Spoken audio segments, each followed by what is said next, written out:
20 साल बाद एक बार फिर से अफगानिस्तान पर तालिबान का कब्जा हो गया है। अफगानी राष्ट्रपति रहे अशरफ गनी देश छोड़कर भाग गए हैं और लोग अपनी जान बचाने की जद्दोजहद में जुटे हुए हैं। ऐसे में अब सवाल ये उठता है कि तालिबान के अफगानिस्तान में आने से भारत पर क्या असर पड़ेगा। क्या ये भारत के लिए बड़ी चिंता की बात है? इस रिपोर्ट में हम आपको यही सब बताने जा रहे हैं। अफगानिस्तान में तालिबान के आने से उसके संबंध भारत से खराब होने की उम्मीद है, क्योंकि जिस एजेंडे पर तालिबान काम कर रहा है भारत उसका समर्थन नहीं करेगा। क्योंकि पाकिस्तान से तालिबान के रिश्तों को नजरअंदाज नहीं किया जा सकता।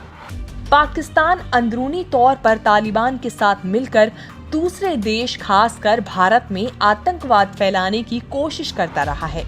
ऐसे में अब जब पूरे देश की सत्ता तालिबान के हाथ में आ जाएगी तो पाकिस्तान की तरह भारत का एक और पड़ोसी दुश्मन खड़ा हो सकता है।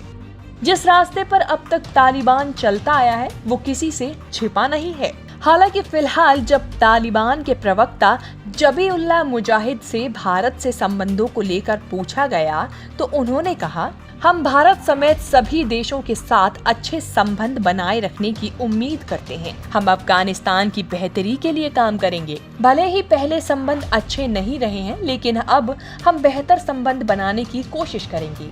इसके साथ ही मुजाहिद ने आगे कहा कि पाकिस्तान हमारा पड़ोसी है और हम में से कई लोगों के लिए दूसरा घर है। कई अफगानी हैं जो पाकिस्तान में रहते हैं। अब बस हम चाहते हैं कि सभी देशों के साथ अच्छे संबंध बने। ऐसा लग रहा है कि तालिबान खुद को दुनिया के हिसाब से ढालने की कोशिश कर रहा है, लेकिन उससे भी ज्यादा चिंता की बात ये होगी कि भारत ने अफगानिस्तान में जो निवेश किया है उसका क्या होगा। इसके अलावा पाकिस्तान और चीन के गठजोड़ की वजह से तालिबान उन दोनों देशों के करीब जा सकता है। अगर ऐसा होता है तो ये भारत के लिए और चिंता की बात होगी। तीन विरोधी पड़ोसी भारत को पूरी तरह से दबाने की कोशिश करेंगे। तालिबान के आते ही लोगों में खौफ पैदा हो गया है। लोग अफगानिस्तान से भागने की कोशिश में लगे हैं। कई ऐसे वीडियो आए हैं जिनमें तालिबान की बर्बरता भी दिखाई दे रही है। तालिबान के लड़ाके लोगों के घरों पर भी कब्जा कर रहे हैं। इस बीच अफगानिस्तान में फंसे भारतीय लोगों को एयरलिफ्ट करने की कोशिश की जा रही है। बताया जा रहा है कि भारत के सैकड़ों लोग वहां फंसे हुए हैं। काबुल एयरपोर्ट पर अफरा तफरी मची थी। हालांकि अमेरिकी सुरक्षा बलों ने यहां पर काबू पाया। इसके बाद यहां से दूसरे देशों के लिए विमान जा रहे हैं। इससे पहले दिल्ली में एक उच्च स्तरीय बैठक हुई। इसमें भारतीय दूतावास और वहां रह रहे कर्मचारियों के विकल्पों और भविष्य की कार्रवाई पर चर्चा की गई।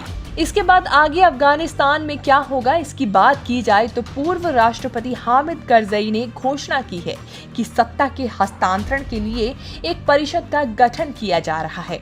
करजई शांति वार्ता के प्रतिनिधि अध्यक्ष अब्दुल्ला और हिज़्ब-ए-इस्लामी पार्टी के नेता गुलबुद्दीन हिकम तैयार मिलकर सत्ता के हस्तांतरण पर काम कर रहे हैं।